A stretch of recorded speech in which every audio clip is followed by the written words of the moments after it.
I've got Mandy Boyd with me, the current New Zealand representative, of course, who's going to skip our Commonwealth Games women's fours and triples side. And you're looking forward to this, Mandy? Yeah, really looking forward to it. It'll be good to have another go at it after, having a wee go in Scotland, and yeah, really looking forward to it. So bronze medal in Scotland, of course, then you couldn't play in the World Bowls. I mean, you know why. Yeah. And that reason is now just turned 12 months old. Yeah. So now you're back into the full fold, and of course you played on the Trans-Tasman over there. Then you had practice, or you had a training camp, didn't you? Played against Malaysia at Broadbeach. And yeah. What's it like? What's Broadbeach? What's it looking like? Is it good? Running good? Yeah. The greens have been really nice. Yeah, it's been good to have good chances to get used to the greens, because obviously they're a wee bit different when we go over there. But yeah, I guess I'm quite lucky that the type of greens sort of suit my game. Yeah, it does suit your game, because the sort of game that I'll say, the aggressive sort of game that you play at the top end of the team, the speed of those greens suits your play ideally, doesn't it? To rig up through the head. And, yeah, you can always give it a chance. Yeah, it's more of a holding surface, isn't it, to give you a good chance, isn't it? So we just had Taylor and Caitlin Inch playing in the the Youth Championships. And of course, Caitlin got beaten in the final yesterday, and Taylor won her way through into the semi-finals. So that must be a good build-up for them, isn't it, going into the games? Yeah, it's good. They got a good solid few days not on the greens over there, and obviously Caitlin is there permanently, so that's good too. Yeah. And you think, after you played Malaysia, didn't you, in these practice games?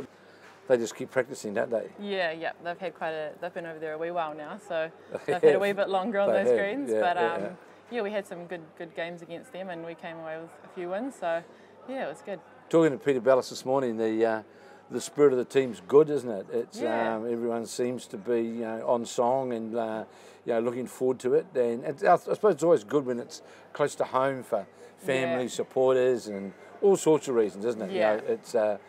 It's just better, isn't it, being there. So yeah, well, it's just a short wee flight over. Everyone can sort of come over and support. I know there's a few families coming over, so that'll be good. Yeah, and what's the plans between now? You got the inter-club finals on. Are these your teammates out there? Look at they giving you a big smile, mate. Yeah. So you got the inter-club today and tomorrow, of course, here. And then what else have you got left now as you build up before the Commonwealth Games?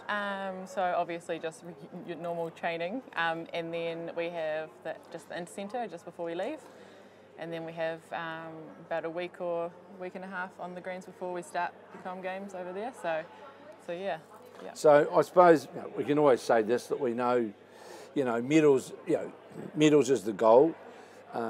We know Australia's going to be, the challenge that they always are, aren't they?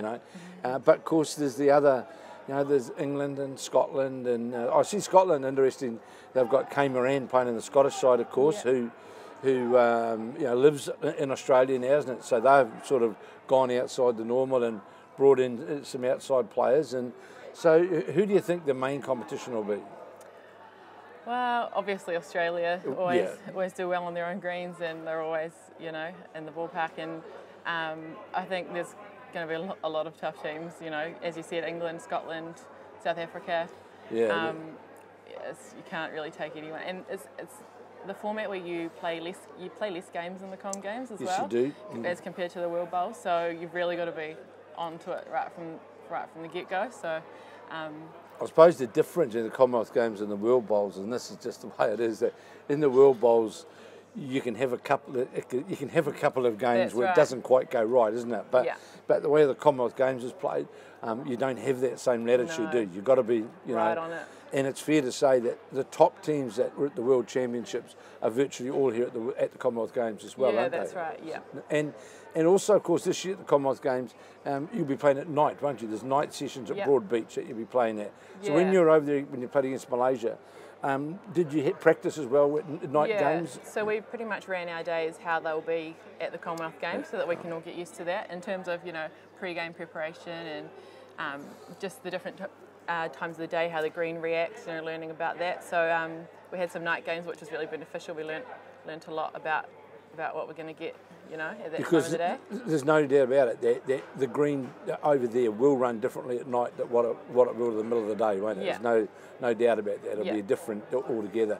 And we had a look at the games village yet? Did you go and have a look at the village? We drove past on the way to the airport, and yeah, it looks pretty impressive. Yeah. I believe they've done a wonderful job with the village, and you know, so I know talking to the players, everyone's really looking forward to this, and it's for bowlers especially. We have the World Championships, the Commonwealth Games.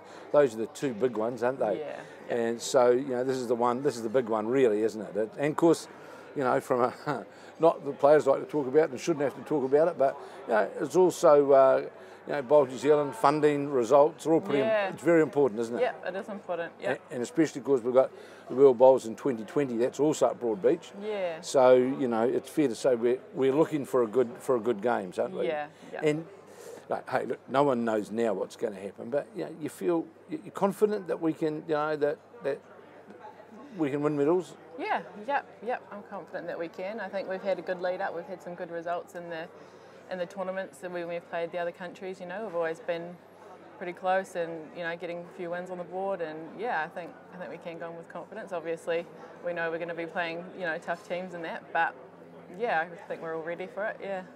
Well, Mandy, on behalf of I speak on behalf of all bowlers. I'm going to talk to Peter Bellis tomorrow, but as far as you being a team member, look, all the best. We're all pumping for you. We're all raising the flag up for you, mate. And I can just wish you all the best. Awesome. And let's see if we can go a couple better than a bronze at Glasgow. And, that would be good. And see if we can get that. And also, can you please pass a message on to the guys that 2002, of course, was the last time that we won a medal in the men's in the Commonwealth Games when Mike Kernaghan won the bronze medal in the singles in Manchester. And since then, we've been shy of a medal. So if you could take a message back to the boys, please. Give them a bit of a spur. Because Kearney won't be there, as we know. Yeah. But it'd be good. Just give them a bit of spur up and say, hey, them. we want one in the cupboard. All right? Yeah. Okay. They'll do good. Thanks, Mandy, and all the best. Thanks for your time. Thank you.